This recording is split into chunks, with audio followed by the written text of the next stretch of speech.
नमस्कार दोस्तों, PhD in 3 years हमारी इस वीडियो सीरीज़ की ये नेक्स्ट वीडियो है। ये वीडियो मैं काफ़ी दिनों बाद बना पा रहा हूँ, लेकिन मैं आगे प्रयास करूँगा कि मैं लगातार कोई ना कोई वीडियो आपके लिए लाता रहूँ। आपके लगातार कमेंट्स एंड क्वेरी मुझे मिलते रहते हैं। उसी के रिगार्ड में मुझे ये लगा कि इस समय पीएचडी के एडमिशन का टाइम चल रहा है, बच्चे पीएचडी के लिए फॉर्म भर रहे हैं, तो उनका कई तरह की समस्याएं आ रही हैं। तो इन समस्याओं को देखते हुए मुझे लगा कि मुझे इस समय एक वीडियो तुरंत ज़रूर बनानी चाहिए। तो पीएचडी के जो फॉर्म आप लोग भर रहे हैं, आप लोग को फॉर्म अप्लाई करना मस्ट है।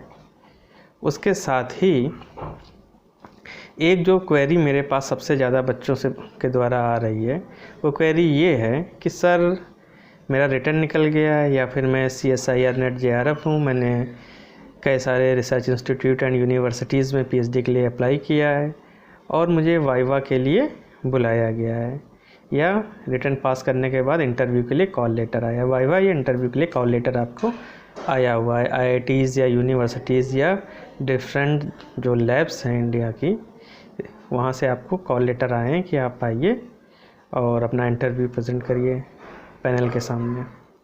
तो बच्चों के सामने एक ये समस्या रहती है कि सर हम वाइवा के लिए अपने इंटरव्यू के लिए कैसे तैयारी करें।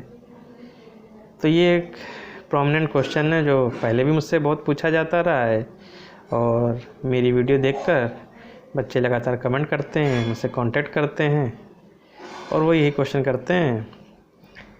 तो मैं एक सीधा आप लोग को एक जवाब या एक तरीका बताना चाहता हूँ, जिससे आपकी वाइवा की तैयारी में आपको बहुत हेल्प मिलने वाली है। पहली चीज़ तो ये है कि जब आप MSc में थे तो सभी यूनिवर्सिटीज़ में MSc के दौरान कोई ना कोई प्रोजेक्ट ज़रूर आपसे कराया गया होता है। कुछ यूनिवर्सिटीज़ में आपको ट्रेनिंग के लिए दूसरे इंस्टीट्यूट्स में भेजा जाता है। कहीं कहीं पर एक एक्स्ट्रा सब्जेक्ट, ऑप्शनल सब्जेक्ट्स रहते हैं, 4-5 सब्जेक्ट्स रहेंगे। आपको क्या करना है कि उन सब्जेक्ट्स में से आपको कौन सा सब्जेक्ट पसंद है। तो आपने 3-4 सब्जेक्ट थे, तो उसमें आपको जो सब्जेक्ट पसंद था आपने वो सब्जेक्ट उसमें ले लिया, और आपने बाकी जो क्लास है उसमें जो रेगुलर चीज़ें थी वो आप पढ़ी, और आपने एक एडिशनल अलग से सब्जेक्ट पढ़ा। सब बच्चे अपने अपने इंटरेस्ट के हिसाब से ये सब्जेक्ट चूज़ करते हैं। तो मोस्टली जब आप इंटरव्यू के लिए जाएंगे तो एक तो आपसे सामान्य चीज़ें पूछी जाएंगी। सामान्य चीज़ें जैसे कि आप बायोटेक के हैं तो बायोटेक में मॉलिक्यूलर बायोलॉजी या इस तरह की चीज़ें मोस्टली पूछ ली जाती हैं। सामान्य आपका नॉलेज लोग चेक करेंगे। तो वो चीज़ें तो आपको लगभग सब बच्चों, जिसने CSIR नेट JRF निकाल रखा है, तो वो क्वेश्चन तो आप इजीली आंसर कर देते हैं। उसके बाद जो दूसरे क्वेश्चंस होते हैं वो अक्सर जो इंस्टीट्यूट्स हैं वो किस एरिया में वर्क कर रहे हैं उस पे पूछे जाते हैं। जैसे कि मान लीजिए आप एक इंस्टीट्यूट में गए जो ड्रग रिसर्च पे वर्क कर रहा है, या एक टॉक्सिकोलॉजी पे वर्क कर रहा है, या कोई केमिकल बायोलॉजी पे इंस्टीट्यूट है ना। CSIR के डिफरेंट इंस्टीट्यूट हैं जो हमने आपको मोटे मोटे नाम लिए। ये CSIR की स्पेसिफिक लैब्स ही हैं। जैसे ड्रग रिसर्च की हमने बात करी तो central drug research institute Lucknow, Indian institute of toxicological research, या फिर cellular and molecular biology Hyderabad, या फिर Indian institute of chemical biology Bengal. तो बहुत सारी ऐसे लैब हैं। जीनोमिक रिसर्च की दिल्ली में लैब है ना। तो DBT, CSIR, ICMR की एकदम स्पेसिफिक फील्ड वाइज लैबें बहुत सारी हैं। ब्रेन रिसर्च की लैब है DBT की दिल्ली NCR रीजन में। तो इंस्टीट्यूट किस थीम पे काम कर रहा है आपको उसके, अगर इंस्टीट्यूट में स्पेशली अगर आप इंटरव्यू के लिए जा रहे हैं तो उसके थीम जो है उसके बारे में आपको अच्छे से पता होना चाहिए।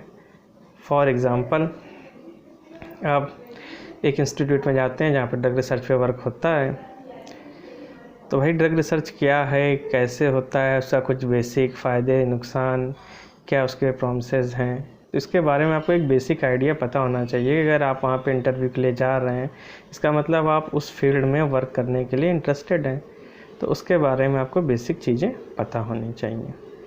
एक तो ये मोटा मोटा कि इंस्टीट्यूट में जहाँ पे आप जा रहे हैं उसकी थीम क्या है, उसके हिसाब से आपको कुछ ना कुछ प्रिपेयर करना है। उसके बाद जो सबसे इम्पॉर्टेंट चीज़ है कि आपने MSc में कौन सा प्रोजेक्ट किया है, या कोई रिसर्च या रिव्यू आर्टिकल में आप इन्वॉल्व हैं, या फिर आपने कोई एक स्पेसिफिक सब्जेक्ट चूज़ किया है कई सारे ऑप्शनल सब्जेक्ट्स में, इनको अच्छे से तैयार करके जाइए। अक्सर जब आप फॉर्म अप्लाई कर रहे होते हैं तो इनके बारे में आपसे स्पेसिफिक इन्फॉर्मेशन फॉर्म में मांगी गई होती है, या फिर आपने कोई शॉर्ट टर्म 10 दिन 15 दिन की ट्रेनिंग कोर्स किया है, या फिर आपने कोई सेमिनार अटेम्प्ट किया है, तो ये सब इन्फॉर्मेशन आपसे मांगी गई होती हैं। तो इन सब चीज़ों को अच्छे से प्रिपेयर करके आपको जाना ही जाना है। आजकल मैं कई सारे बच्चों से बात करता हूँ तो पता चलता है कि उनके इंस्टीट्यूट में कोविड की वजह से ट्रेनिंग प्रोग्राम नहीं कंडक्ट किए गए, या फिर कुछ ऐसी इंस्टीट्यूट यूनिवर्सिटीज़ हैं जहाँ पे इसको बहुत लाइटली लेते हैं। एक नॉर्मल सा प्रेजेंटेशन या प्रोजेक्ट या एक नॉर्मल रिव्यू आर्टिकल टाइप का लिखवा देते हैं, उसी को प्रोजेक्ट मान लेते हैं। तो जो भी है आपका, आप जब फॉर्म भरेंगे तो उसको मेंशन करेंगे, और जिस टॉपिक पे है तो उस पे आपकी एकदम बहुत अच्छी कमांड होनी चाहिए। आपने ट्रेनिंग करी है, शॉर्ट टर्म की ट्रेनिंग हो, चाहे 15 दिन की, 20 दिन की या 3 महीने वाली ट्रेनिंग, आपने जो भी सेमिनार अटेंड कर रखे हो, या फिर आपने कोई भी रिसर्च या रिव्यू आर्टिकल लिख रखा हो, या फिर आपने कोई स्पेसिफिक सब्जेक्ट चूज़ कर रखा हो, ये जो चारों पांचों चीज़ें हैं, इन पे आपकी एकदम अच्छी कमांड होनी चाहिए। क्योंकि अगर ऐसे मान लीजिए आप लाइफ साइंस के बच्चे हैं तो लाइफ साइंस में बहुत सारे सब्जेक्ट्स होते हैं, तो जो वहाँ पे एग्जामिनर्स बैठे हुए हैं, साइंटिस्ट प्रोफेसर, तो पूरी आपसे एमएससी की बायोटेक्नोलॉजी नहीं पूछना शुरू करेंगे। लाइफ साइंस का पूरा एमएससी में जो आपने पढ़ा है वो नहीं पूछेंगे। वो क्यों पूछें भाई? आपने अगर नेट जेआरएफ का एग्ज़ाम क्वालिफाई किया है तो आप तो वो चीज़ें अच्छे से जानते ही जानते हैं, तो उसकी तो टेस्टिंग पहले ही से हो चुकी है। आपकी जो एमएससी की नॉलेज है वो नेट जेआरएफ के एग्ज़ाम ने उसको आपको टेस्ट कर लिया है, तो आप एक फ़िल्टर के थ्रू उनके पास पहुँचे हैं प्रेजेंटेशन अपना शो करने के लिए। तो वो चीज़ें पूछने का उनका कोई मतलब नहीं होता और वो मोस्टली नहीं पूछते हैं। उसके बाद आपकी जो ये एडिशनल चीज़ें थीं जो रिसर्च से रिलेटेड थीं, जो रिसर्च की से संबंधित आप में जो भी क्वालिफ़िकेशंस आपने फॉर्म में भर रखी हैं, शो कर रखी हैं, वो स्पेसिफिकली करते हैं, उन पे फोकस करते हैं, उन्हीं से क्वेश्चन करते हैं और उसमें आपका नॉलेज टेस्ट करते हैं कि आप अपार्ट फ्रॉम एमएससी के सिलेबस के अलावा आप रिसर्च के बारे में क्या जानते हैं। तो अक्सर बच्चे एमएससी की चीज़ों को तो खुद दोहरा के जाते हैं, इन सब चीज़ों को क्या बोलते हैं बहुत लाइटली लेते हैं, क्वेश्चन यहीं से पूछे जाते हैं। तो जितने भी बच्चे हैं मेरी वीडियो देख रहे हैं, एमएससी का एग्ज़ाम उन्होंने दिया है, इस समय पीएचडी में एडमिशन के लिए प्रयासरत हैं, कहीं पे भी उनको रिटन एग्ज़ाम या डायरेक्ट नेट या जेआरएफ के थ्रू इंटरव्यू कॉल हुई है, तो आप जो मैंने आपको सजेशंस दिए हैं आप उस पर अच्छे से गौर करिएगा, काम करके जाइएगा, ये आपको बहुत हेल्प करेगा।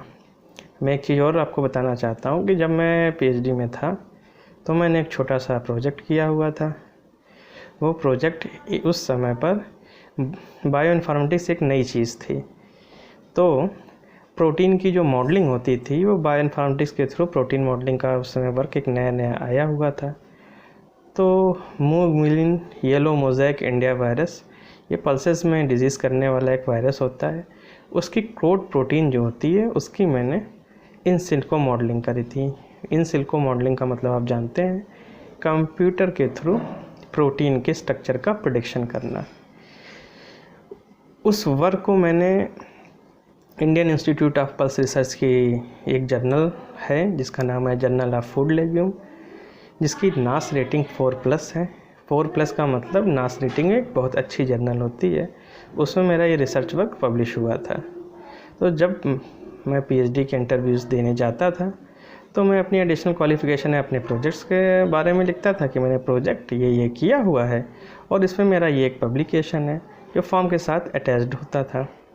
तो जब मैं भी कहीं पे भी जाता था तो 90% केसेस में मैंने ये देखा कि मुझसे मेरे प्रोजेक्ट के बारे या उसके आसपास ही क्वेश्चन किए जाते थे।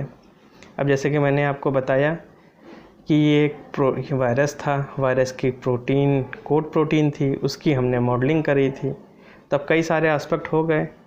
अब कुछ जगह पे ऐसा होता था कि प्लांट वायरस था, ऐसी जगह पे मैं गया जहाँ पर प्लांट पे वर्क नहीं होता था या जो पैनल में लोग थे इस तरह के रिसर्च से उनका लेना देना ज़्यादा नहीं था।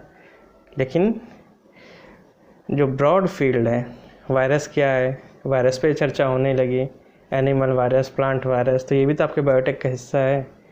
वायरस से आगे बढ़े तो फिर प्रोटीन पे बात होने लगी, प्रोटीन क्या होती हैं, कैसी होती हैं, कितनी टाइप की हैं, आपकी कोड प्रोटीन है वो किस कैटेगरी में आती है। तो प्रोटीन पे क्या बोलते हैं, कम्युनिकेशन शुरू हो जाता था।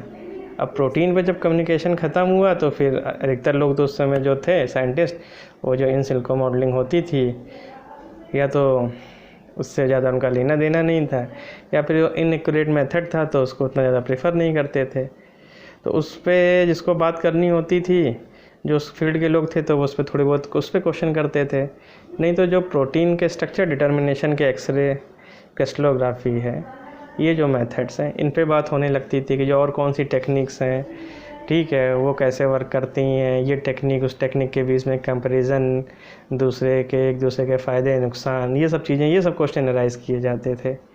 तो मुझको फ़ायदा ये मिलता था कि जो मेरा कोर प्रोजेक्ट है कि मैंने उसमें क्या किया, क्या आउटकम निकले, क्या उसके फ़ायदे हैं, क्या उसके नुकसान हैं। अक्सर सारे क्वेश्चन उसी पे होते थे, या उससे रिलेटेड जो चीज़ें हैं तो वो मेरे दिमाग में पहले ही से थी कि हाँ ये चीज़ें होती हैं, मैं वो प्रिपेयर रहता था। तो वही सब चीज़ें मुझसे पूछी जाती थी। मेरे इंटरव्यूज़ जो थे लगभग अच्छे जाया करते थे। और मैंने तो विंटर सेशन के इंटरव्यूज़ अटेंड किए थे। उस समय यूनिवर्सिटीज़ पीएचडी में एडमिशन लेती नहीं हैं, आईआईटीज़ में भी सीटें बहुत लिमिटेड होती हैं।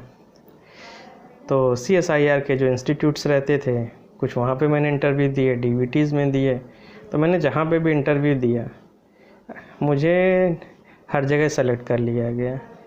बस ये था कि कुछ जगह पे वेटिंग लिस्ट में डाल दिया गया था, क्योंकि उनके जो थीम वर्क थे, उस थीम वर्क से क्या बोलते हैं, मेरा जो प्रोजेक्ट था वो रिलेटेड नहीं था। जो साइंटिस्ट उस समय इनके यहाँ पे वैकेंसीज़ थी जो बच्चों के लेना चाहते थे, तो उनके थीम वर्क से मेरा वर्क रिलेटेड नहीं होता था। कुछ उनको अपने वर्क पे काम किए हुए बच्चे मिल जाते थे, वो उनकी प्रेफर्ड लिस्ट में होते थे, मैं वेटिंग लिस्ट में होता था। तो इससे ये फ़ायदा मिल जाता था मुझे कि कहते एक सीमित दायरे के अंदर ही क्वेश्चन पूछे जाते थे, मैं क्वेश्चन को अच्छे से डिफेंड कर पाता था। तो ये कि हर इंस्टीट्यूट की लिस्ट में मुझे जगह मिल जाती थी। तो आप सबको भी मैं ये सजेशन दूंगा कि आप भी अपने इंटरव्यूज़ की प्रिपेयर जो है इसी तरीके से करें। अगर आप नेट जेआरएफ हैं तो मैं तो ये मानता हूँ कि आपने नेट जेआरएफ का एग्ज़ाम क्वालिफाई किया है, तो जो एमएससी के जो सब्जेक्ट्स हैं उनकी जो मोटी मोटी इन्फॉर्मेशन है वो तो आपको पता ही है। जाते समय उसको भी एक बार ब्रीफली रिवाइज़ करके ज़रूर चाहिए। बाकी अपना प्रेजेंट आपने जो सेमिनार अटेंड किए हैं, वर्कशॉप अटेंड करी हैं, या कोई रिसर्च या रिव्यू आर्टिकल प्रिपेयर किया है, या एमएससी के दौरान आपने कोई जो स्पेसिफिक सब्जेक्ट चूज़ किया है, उसको अच्छे से प्रिपेयर करिए। मोस्ट ऑफ द क्वेश्चन आपको यहीं से पूछे जाएंगे, और जब आपके एक सेट क्राइटेरिया के अंदर से क्वेश्चन पूछे जाएंगे तो आपका इंटरव्यू बहुत अच्छा जाएगा और आपको मनचाहे इंस्टीट्यूट्स में सिलेक्शन लेना आसान हो जाएगा। तो ये वीडियो मैंने आपको इसीलिए ये बनाई कि इस तरह की काफ़ी क्वेरी आ रही थी, बच्चों के सामने ये दिक्कत रहती है। बाकी आप मेरी वीडियो अगर अच्छी लग रही हो तो मुझे लाइक करना और सब्सक्राइब करना मत भूलिएगा। और किसी सब्जेक्ट में आपको स्पेसिफिकली कोई मुझसे सजेशंस चाहिए तो प्लीज़ आप कमेंट बॉक्स में कमेंट करके मुझसे कांटेक्ट कर सकते हैं। आज की वीडियो को मैं यहीं समाप्त करता हूँ। धन्यवाद।